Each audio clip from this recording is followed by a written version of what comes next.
Making an enemy of a starship captain was ill-advised, even in these trying times. My astonishment at being evicted from Venlil territory by force still hadn't faded. There was no reason for flagrant disrespect, especially when we were responding to their cry for help. When Governor Tarva started waving missiles around, it felt personal. It was fair to say I harbored a permanent grudge against them.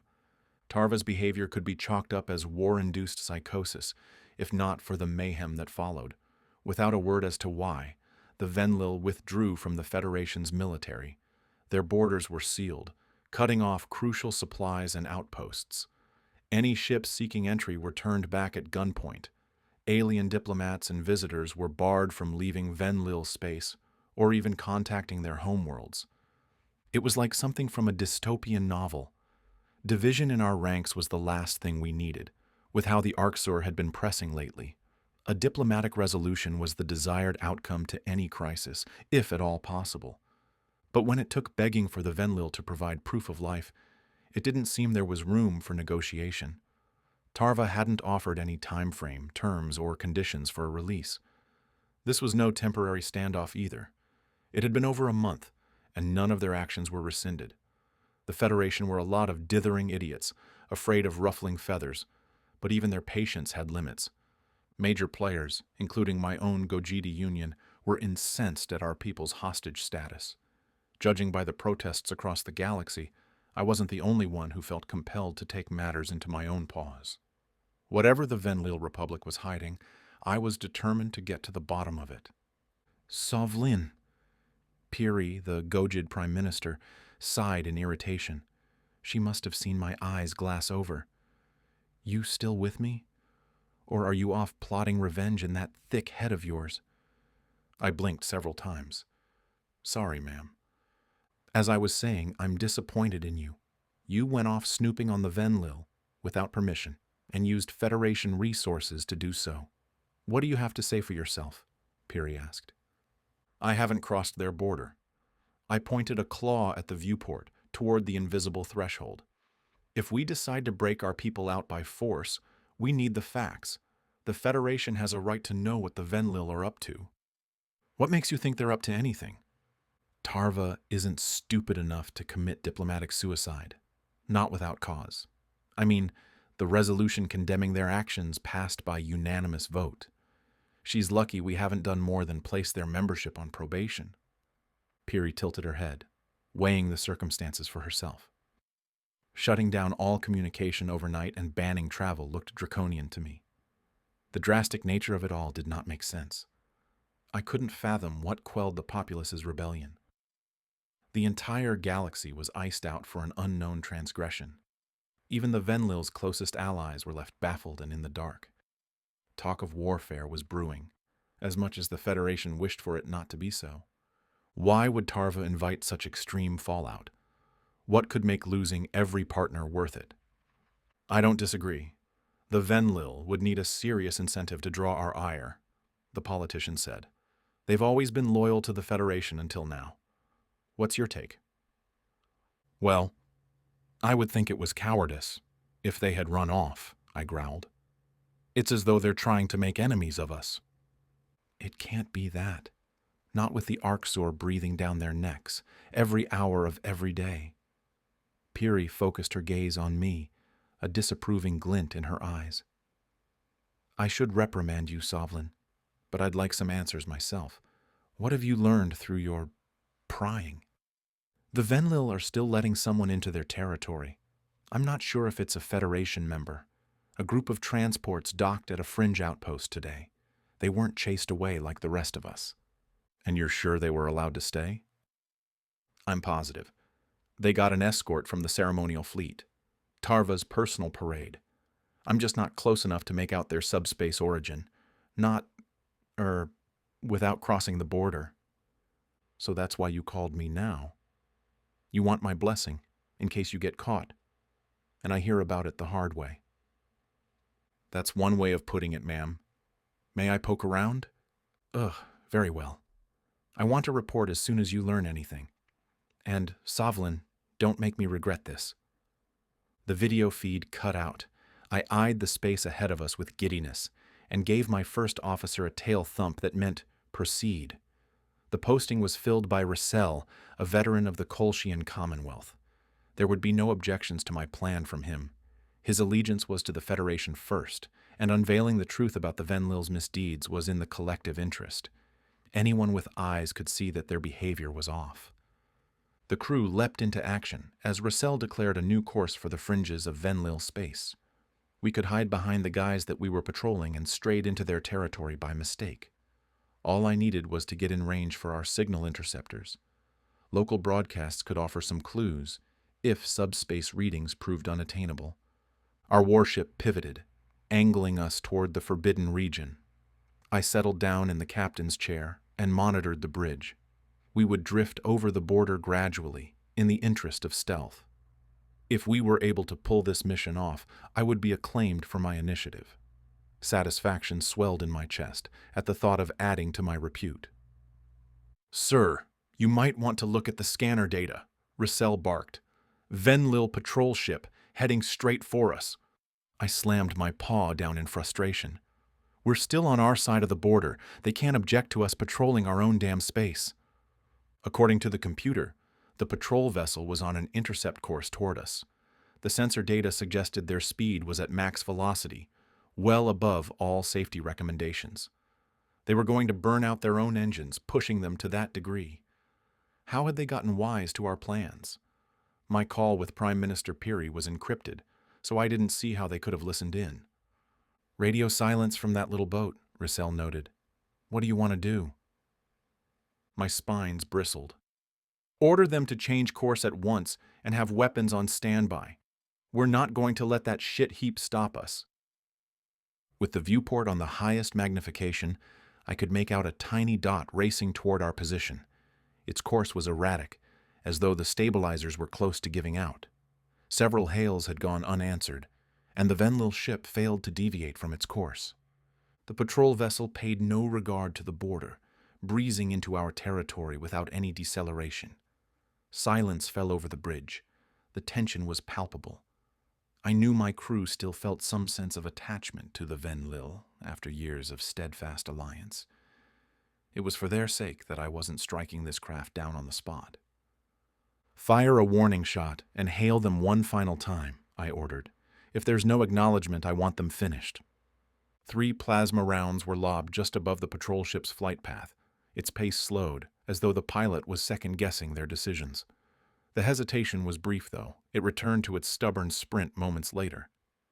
Had the Venlil fallen victim to some neurological plague? That would explain everything. I gritted my teeth. Kill them. They need to be taught a lesson. "Wait, sir. We're detecting 2 more vessels on their tail. Arxur bombers," my first officer said.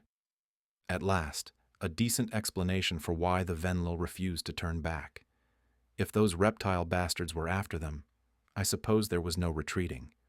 Why they were unresponsive to our hails was another question, especially with the delicate situation between our species. The patrol ship's engine sputtered, and the pilot coaxed it to a resting position. The vessel swiveled around to face the Arxur bombers. It looked like an insect compared to any warship, yet its size did not prove a deterrent. As soon as the enemy pursuers became visible, it began hurling plasma rounds in their direction. The caliber was insufficient to trade blows with the Greys, but the helmsman didn't seem to care. The coughing engine was prodded back to life to give them a push in the enemy's direction. Yep, neurological plague. That's my story, and I'm sticking to it. The Republic craft dipped down to avoid return fire and pressed on with its advance. In spite of myself, I was impressed with the pilot's ability to overpower their instincts. Whatever my personal feelings toward the Venlil, this bravery was unmistakable, and to be honest, very unlike them. Their accuracy was lacking, however, and the Arxur ships absorbed any hits that landed. "Sir, should we intervene?" my first officer asked. "How many times have we saved them already?" I grumbled. "And for what?" Russell wagged a grasper at me. "You wouldn't let the Arxur kill innocent people over a grudge with Tarva." "I suppose not. Advance on the Arxur bombers and line them up with the railguns."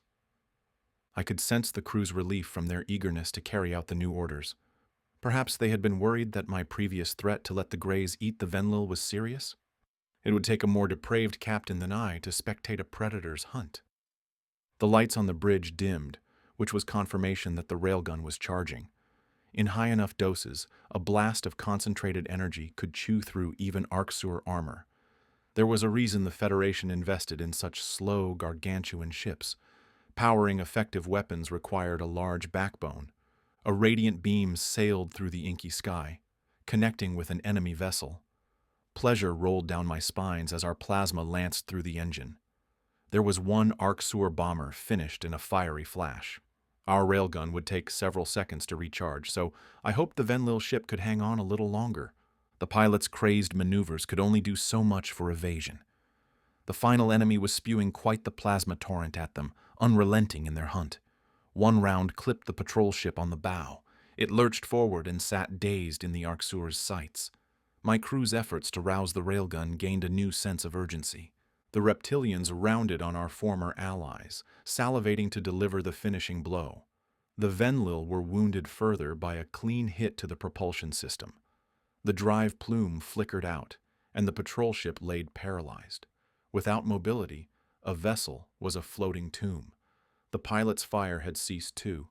There was no telling if they had lost weapons, or if it meant the worst. A surge of relief flooded my chest as our weapons flashed back online. There wasn't a second to spare, or any margin for error. The crew scrambled to unleash our hellfire. An energy lance penetrated the night sky, and I prayed that it would arrive in time. While the Venlil were traitors, I preferred them to the affront to sapience known as the Arksur. Our railgun strike pierced the Arksur's shell, splicing them clean in half. With its dying breath, the predators discharged a barrage of plasma, a parting gift for their quarry. There was nothing we could do to intervene. All eyes turned to the unfolding scene with collective horror. The Venlil craft was idle, dead in the waters. The fireballs bore down on the cruiser, one after the other, closing the distance in a blur. Somehow our sensors didn't record a direct impact. The blistering shots shaved its hull, straying wide by a hair's breadth. I imagined the occupants could all but smell the smoke. Talk about a near miss, I mused. The railgun must have jolted the Arksur just enough. Cheers echoed through the bridge, though the celebration was premature to me. The Venlil ship sustained serious damage and wasn't showing any signs of activity. Venlil ship, do you copy? I asked over the communications frequency. We can send medical assistance if needed. There was silence. My opportunism flickered back to life as I remembered the purpose of our foray. Nobody had communicated with anyone inside Republic borders for weeks. This was the perfect opportunity to force the Venlil to talk, to discover the truth behind their reclusiveness. We could start by asking some questions about the mysterious visitors. If you can hear me, Venlil ship, you are now in the custody of the Galactic Federation. Any attempt to flee will be met with extreme force, as will any efforts at resistance. I paused, making sure to emphasize my last words. Prepare to be boarded. A contingent of Federation soldiers blasted into the patrol ship, keen to unravel its secrets. I was relieved that the Venlil opted not to barricade the main hatch. With their recent obstinance, I figured they'd make our entry a drawn-out process. There were 5 others beside myself, a crowd for the tiny ship. It took a few moments for my eyes to adjust to the dim lighting. There didn't appear to be substantial damage to the ship's interior, but I didn't hear any vocalization from the occupants. It became a priority to locate the passengers and determine if they needed medical attention. I spotted a Venlil slumped in the rear seat, with blood dripping down his forehead. Judging by the wound's location, his head was tossed into the ship frame during one of the Arksur's strikes. It was possible he had been knocked out prior from fear or shock. Those injuries required extensive treatment, if it was severe enough for him to remain unconscious. The sound of heavy breathing drew my attention, and my eyes darted toward the pilot's chair. The creature's form was mostly void of fur, if the bits of pinkish skin that peeked through its garments were an indicator. The sole hair clump was a mop of red fuzz on its head, which cut off near its neckline. With its back to us, I couldn't make out any more about its features. Was this the species that docked at the station earlier? It didn't look like any life form I'd stumbled across in my travels, so that ruled out it being a Federation member. Something about it made my skin crawl. Maybe it was just the lack of hair that made it look freakish. Its skin looked soft, lacking any sort of natural armor or defenses. Its stature wasn't impressive either, only a touch taller than myself. "What are you?" I growled. I'm Marcel, just a guy. Nice to meet you," he offered. "Please, help Slanik. He's injured." I sighed in irritation. "Fine. But why the fuck weren't you answering our hails? We almost blasted you out of the sky." I didn't know how to use the comms system. My buddy was unconscious. In shock, I think. Marcel's voice was low and breathy. He seemed to be hyperventilating. "This is my first time flying one of these." "You'd never flown one of these ships before? And you fly like that?" "Like what?" "Never mind. Turn around and come with us." "I can't do that. How dense could a person be?" This was not a negotiation. These two were in no position to argue with us. My boarding notification was explicit enough in stating that they were our prisoners, not our guests. My attempts to be sensitive and not wave guns around the second we stepped in clearly hadn't paid dividends. "Marcel, I wasn't asking," I hissed. "If you expect us to help your friend, you better comply."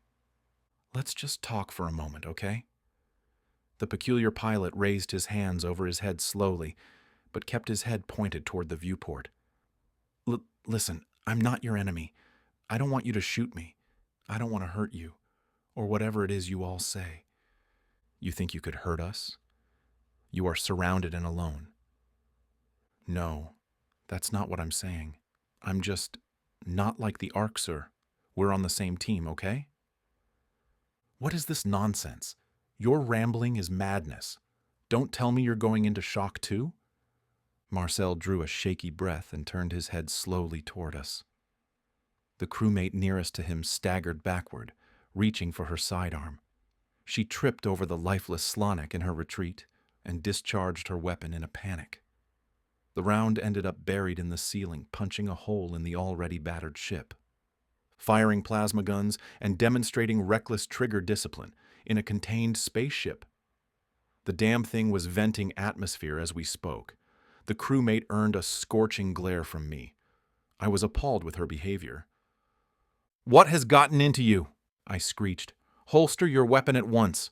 I'll have you disciplined for your—" "Captain Sovlian," another crewmate interrupted in a squeaky whisper. Look, it's one of them." My gaze flitted back over to Marcel. Shock stabbed at my heart. My insides twisted into knots. The pilot sported binocular vision, just like the Ark-Sur. A cruel intelligence glistened through his beady eyes, even as he tried to avert them. Every time he directed his gaze at someone, it felt like they were being tracked. His inky pupils were no more than dilated pools of hunger. The pieces fell together as I gaped at Marcel dumbfounded. A feral hunter on a Republic ship could only mean one thing. The Venlil homeworld was occupied by an army of predators, and in all likelihood, their species was enslaved. These beasts must be the reason for that distress signal a few weeks ago. Perhaps I owed the Venlil an apology, since I had misjudged them so terribly. The tragedy they endured was unspeakable. The monsters probably threatened to kill their entire populace if they tried anything, which was why Tarva betrayed us. Her decision-making was still terrible, but something I could forgive. Chasing the Federation Armada off under duress was different to abandoning her friends. The resentment festering inside of me dissipated in an instant, replaced by a burning hatred. We had never gotten our paws on one of the reptiles, so we'd have to settle for the next best thing. I would not let Marcel's species follow in the Ark-Sur's footsteps. I would make them pay for everything they had done, tenfold. Marcel's hands trembled, and he closed his eyes. "Guys, I'm just here to fight the Ark-Sur. What they've done is despicable, and we would never—" "Quiet! Get on the ground!" My voice was cold and assertive as I raised my sidearm at him. "Don't shoot him unless he pushes us! I want him alive!" The predator obeyed, sprawling out prone on the floor. He was lying flat on his stomach, so his eyes were facing the ground. He linked his dexterous digits behind his head, as though to prove he wouldn't take a swipe at us. My soldiers gave me an expectant look, waiting for orders. Did they presume I had the answer to everything? There was nothing in the book about predators hiding in plain sight. But if I didn't take command, there was going to be a total collapse of control. The last thing I wanted was my unit fleeing and leaving this creature on the loose in our territory. "Protect Slanek until medical assistance arrives," I said, gesturing toward the unconscious Venlil. "Get him out of here, and somewhere safe. Be gentle with him when he wakes. Make sure he knows he's free, and that he never has to see this monster again." Marcel stiffened. "Free? Slanek is... Another word and I'll kill you. Don't tempt me, freak." Summoning my innermost courage, I approached the predator with a pair of restraints. There was no other person I trusted not to freak out if he twitched or spoke. The creature didn't move, only sucking in erratic breaths. His submissive behavior was odd, but he could be baiting me within proximity. I needed to keep my wits about me and stay prepared for a surprise attack. I knelt down over Marcel's back, pinning him to the ground with my hind legs. One paw held the barrel of my pistol against his neck, while the other paw reached for his hands. The sensation of my fur brushing his skin made me flinch. I couldn't snap the manacles around his wrist fast enough. Behind us, 2 crewmates crouched by Slanek, shooting glances toward the predator as they did. It was apparent they wanted to get as far away from him as possible. We had to wait for the ship medic to arrive with a stretcher and drugs, though. If the Venlil had spinal damage, it was too risky to transport him without professional supervision. That said, the damn doctor was taking his sweet time arriving. I was the one stuck guarding a novel predator, absorbing the full brunt of the terror. The minutes standing by Marcel seemed to drag. It was agony, even as he remained compliant and silent. Part of me wanted to put a bullet in his brain and be done with it. "You're pressing way too hard on the prisoner's abdomen." A disapproving voice drifted from the ship's entrance, earning a relieved sigh from me. Dr. Zarn strode in, scanning the scene. "What is going on here, Captain?" "Don't ask. I need a sedative now," I replied. "For a new species. We have no idea which drugs are safe or how they could interact with its nervous system. I can't sign on to this." I rolled Marcel onto his back, and Zarn's eyes widened. The doctor dropped his kit to the floor and stood frozen for several seconds. It took a pointed cough from me to snap him out of his stupor. The medic drew a shuddering breath, trying to compose himself. He was quivering as he filled a syringe and inched toward us like he was on cracked ice. I extended an arm as far as I could and snatched the sedative from his outstretched paw. Zarn darted back to a safer distance, muttering several curses. He gave Slanek a brief examination, feeling the vertebrae of his spine. At the doctor's go-ahead, the soldiers moved the Venlil onto a stretcher. My eyes shifted back to the predator, whose gaze bore directly up into my skull. Turning him over for the doctor to see might not have been the best idea, since it meant his face was visible again. Well, Marcel wasn't going to sedate himself, was he? "Fucking hell, here goes nothing," I growled. I found a large vein in the predator's neck and brought the syringe toward it. Marcel shrank back into the floor, possibly mistaking the pointed blade for a weapon. It was doubtful his species had any concept of medicine. With a quick motion, I jabbed the needle into his pale skin. Marcel winced, and those awful eyes flickered shut. I finally allowed myself to feel my emotions and doubled over, panting. My gun slipped from my paws. It took everything to bite back a scream. I couldn't lose my composure in front of the crew. "Captain, listen. You've had a terrible shock and the most exposure of anyone," Dr. Zarn said in a soft tone. "Let your first officer step in. You need to rest. You're risking cardiac arrest if you push yourself any further." "Let Russell call the shots?" "Over my dead body," I snorted. "I will be the one to tell Peary and to move this thing to a holding cell." The doctor flicked his ears in disdain. "Yes, it's a terrible creature. I didn't think any humans were still alive." "Any what?" "Humans. That's what it is. We knew about these demons before? Indeed. You know, the predator race we discovered after the Arxor. The Federation glosses over it, but surely you've heard it mentioned. The extinct ones? Clearly not that extinct. We were certain humans killed themselves off, though. The number of explosions on their planet was astronomical. It was a fitting ending for a species that tormented each other and lived in constant battle. What do you think they've done to the Venlil? Humans are conquerors who derive pleasure from dominating others. That is what their explorers have always done on their homeworld. They are aggressive, brutal, and territorial. Every bit as savage as the Greys. You can fill in the blanks, Captain? Dear stars. I should wonder how you know such detail, Doctor. Enough to recognize one. I researched humans for my bioethics thesis. Of course you did, I said in a derisive tone. I bet you argued it was worth saving them, because a doctor's oath is to saving all lives. On the contrary, the Federation developed plans to raise their planet, Earth, which were scrapped after their presumed extinction. My paper argued that some animals are not worth saving, that not all life is equivalent. Killing humanity would have been justified for the greater good. It was our moral obligation to follow through, even. I never thought I'd hear those words from you, Zarn. Humans must be irredeemable. I glowered at Marcel's lifeless form. My mind was buzzing with thoughts of a fiery raid on this Earth. Well then, I suppose it's time to tell Piri we have unfinished business. Word of the Arxor attack on our space station reached Venlil Prime via the media first.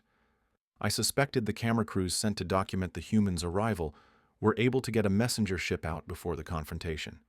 Details were scarce, but the first duel between predators in space made for flashy headlines. In all honesty, I was curious how humans would fare against the Greys as anyone. I was clinging to some far-fetched hope that they'd swoop in and save the day. There was no telling whether the station was still standing. Research outposts didn't have meaningful defenses, since our fiercest protection was assigned to colonies and planets. The humans needed to save their own hide against the Arxor. Maybe we should have hosted the UN delegation on Venlil Prime, but the idea was to assimilate them in increments. Having predators walking the streets, dining in restaurants, and smiling at schoolchildren was a bit much for the public. I felt guilty anyways, for leaving our human friends in a vulnerable location. In trying to shield them, I might have gotten them killed. Terran technology was primitive, and while they excelled at dogfights in atmospheric conditions, I suspected their ships weren't attuned to space yet. They were in the process of building a new armada from scratch. The craft deployed to the station were there for emergencies, and were little more than prototypes. There was profound relief when Cam messaged me, stating that he was in orbit along with 2 UN generals. My military advisor promised a full briefing and assured me that the station was still standing. I was relieved to hear that there were survivors, but also wondered how the human ships had performed. "Hi, Tarva," a predator's voice pierced my ears. Noah's arrival at the governor's mansion was a welcome sight. I was happy to have a familiar face amidst the stress and confusion. The cheery astronaut was appointed Terran ambassador at my request, and had taken up permanent residence planetside. He never seemed to tire of interviews, or lose patience with our timid behavior. "Thank you for coming." I nodded to my friend, suppressing my reaction to his toothy grin. I've never met any human military personnel. It's as though Meyer has been trying to keep them away from me. He calls them snakes in the grass, whatever that means. "Meyer is a smart man," Noah chuckled. "They're going to try to get you to hand over your ship blueprints and to take sides in our national disputes. By the way, I strongly advise not doing either. Neutrality is a fine policy." I flicked my ears. "What disputes? Don't you all get along now?" "Huh. We never get along, Tarva. We just get along with the Arxor less. Why can't you make peace? That whole predator's instinct for aggression thing." "I guess. You're smart. You must realize it's not advantageous to your species to fight." "We know that, but we are what we are. I'm sorry if it frightens you." General Cam entered the reception hall, halting our conversation. The military advisor looked like he hadn't slept in days. 2 humans trailed after him, sporting uniforms with flashy colors. If memory served me right, the one in the light blue was from the U.S. Space Force, while the red attire designated China's Strategic Support Force. It was tough to remember all the factions of such a disunited species. There were hundreds of governments on Earth, each with their own culture and leadership. One of the most embarrassing incidents was when I sent thanks to Austria for supplies rendered by Australia, though both nations seemed to find the mix-up humorous. Ever since then, I'd tried to stick to speaking with Secretary General Meyer and his office. The Venlil wanted an alliance with the entire species, not to juggle rival tribes. "Glad to see you, Governor. General Jones and General Zhao." Cam paused, gesturing to the 2 respective humans. "Have prepared a simulation of the battle for us. You'll find their strategies are most intriguing." "Intriguing?" General Zhao shrugged. "A win is a win." What did that mean? Had our predators used some cheap tactics against the Arxer? I ushered the entourage into a conference room, making sure to keep Noah between myself and them. It was all I could do not to openly stare at the human militants. They didn't look as imposing or feral as Meyer's diplomats would have us believe. I half expected them to be marred with battle scars, or baring their fangs at everyone they passed. Cam fiddled with the holoprojector, syncing the Terran devices with ours. A shimmering recreation blinked up over the central table, and I studied it with nervous anticipation. This would be our first insight into how human warfare truly worked. "There we go," General Jones said. "I feel obligated to note those ships are American designs." Zhao rolled his predator eyes, a display that looked most unnatural. "You had to slip that in, didn't you? They used our weapons modifications. The most important part of any system is the firepower. Wouldn't you agree, Tarva?" Well, would you mind if we watch the simulation before I offer my opinion?" I answered in a sheepish voice. I wouldn't want to speak in ignorance. Noah smirked, shooting me a knowing glance. The ambassador's warning proved at least half correct, but I thought I'd done a decent job deflecting the question. Motion activated on the projector, and the visual representation sprung to life. Computer data and analysis augmented the view of the battlefield. 6 Arxer bombers barreled down on the outpost, opposed by a wall of human ships. The Terran fleet was comprised of tiny one-seater ships whose only asset appeared to be speed. The humans outnumbered the reptiles by an order of 20-1, according to the computer. Sheer numbers didn't matter when their primitive weapons were ineffectual against the Greys. The UN had to have something else up their sleeves if the station survived, I thought. Our allies swarmed the Arxer with blinding mobility. Plasma and kinetics rained on the Greys' position, and the enemy struggled to lock down the pesky targets. They began shooting in all directions, as that was the surefire way to connect with something. Terran indicators blinked out by the dozens, which earned a wince from me. Undeterred, the humans pressed on toward their deaths. The Arxer craft had sustained minor damage, but were mostly unscathed. There was no sign of any backup or reinforcements, no grand trick or ambush. I expected more complex tactics from an intelligent predator. The humans flew practically on top of the Arxer, making it impossible for them to use their railguns. The reptiles switched over to kinetic weapons and carved swaths through the Terran ranks with precision. The bombers then broke off toward the station, disregarding the puny fighters. The humans were not worthy of attention. Even to me, these UN ships are a joke. This is the species that was supposed to save us? I mused. They sent their pilots to a slaughter. Blind aggression isn't enough. It was the second the Arxer lost interest that the primates pounced. There were only 52 friendly vessels remaining, but they acted in harmony. The humans discharged heat-seeking missiles so close that they were caught up in the explosions themselves. From those ranges, the Greys had no chance to activate their interceptors. It seemed the humans had finally drawn blood. 2 enemy indicators flickered out, but 4 weathered the storm. By comparison, 23 more UN ships had gone down to their own blasts. Losing every fighter wasn't going to prove a point. It was time to order a retreat before there were no forces left. Instead, the primates violated all laws of self-preservation. The Terrans formed a barricade in the Arxer's path, trying to intercept their fire. Their railguns chewed through the fighters with ease and whittled their numbers down to a dozen. The humans were backed into a corner. Unlike us, they would not flee. They saw that the station was about to take fire and rushed forward in a predatory frenzy. The last Terran ammunition was dispensed. They were drained dry with no options to fight on. Several captains made the spontaneous decision to hurl the last scraps of their fighters into Arksur ranks. What kind of species used their ships as missiles? How could their impulse be to sacrifice their own lives? In the wake of the humans' earlier battering, the reptiles proved unable to withstand multiple drive explosions. The handful of remaining fighters sat defiantly, almost daring any Arksur ships to emerge from the smoke. The simulation froze as it reached the end of the data input. We suffered heavy losses. If only our drone program was ready for deployment, that would be a game changer. At least we know now the Arksur can be taken down, General Jones said. There were no Venlil casualties. We destroyed the Greys before they reached the station, General Zhao concluded. I glanced away in horror. Only 3 UN vessels remained from the original allotment.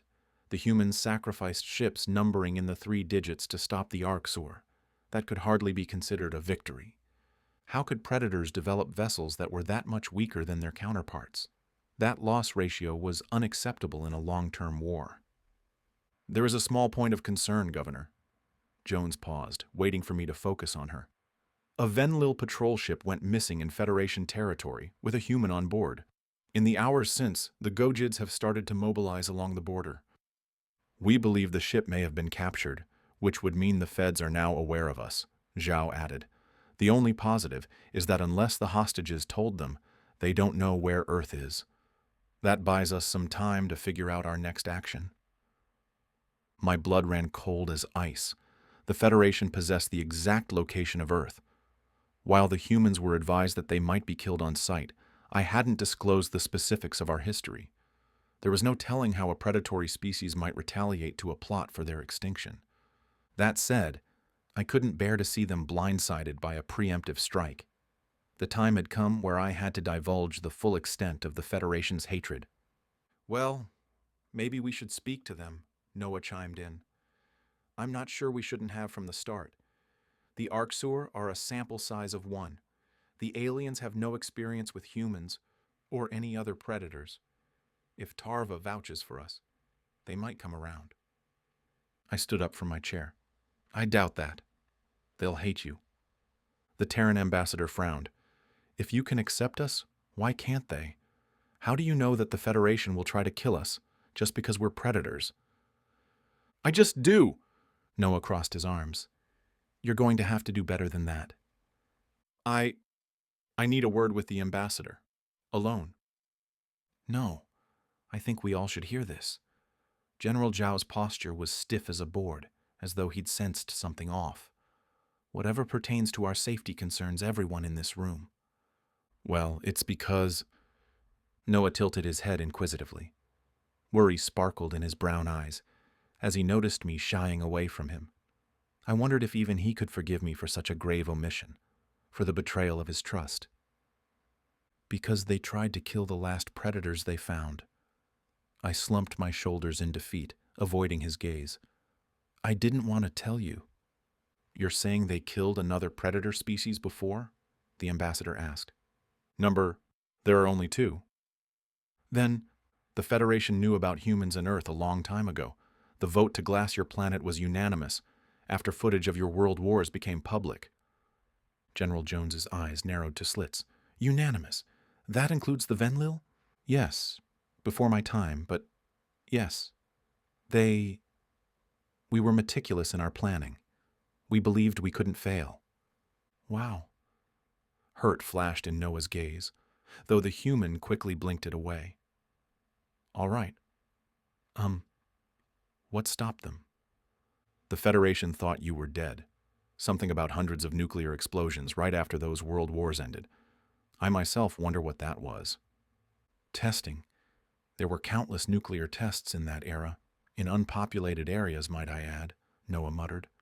I see. At any rate, that's how we knew exactly what you were and where you were from, before your ship ever hailed us. The Federation will recognize what the captive is and find Earth's location on a star chart. Jones's eyes were icy. You didn't think this was something we needed to know, Tarva? Yeah, why are you telling us now? Zhao spat. I shrank back under the predator's withering gaze. While their anger was justified, it rendered me unable to form a response. Open hostility was not something my instincts processed well, not when they were eyeing me up like their next meal. The governor didn't want us to have cause to attack the Federation, Noah said, leaping to my defense. They are her friends, no matter how unjust they are. Besides, she's only known us for a month. Cam cleared his throat. It's little consolation, but the Federation means well. Truly. Well-meaning or not, they want to kill us. We have to make difficult choices, Jones growled. Earth must be protected at all costs. I don't think Tarva wants to see that side of us. I will support you all, no matter what you choose, I stammered. I don't want humanity to die. If you evacuate people from Earth, they will be welcome in our territory. And though I have no right to ask, I beg you to show the Federation mercy. The human generals did not respond aloud, but their expressions conveyed a simmering rage. As Noah once told me, the concept of karma was close to their hearts. I suspected any Terran mercy was dependent on the Federation's next actions.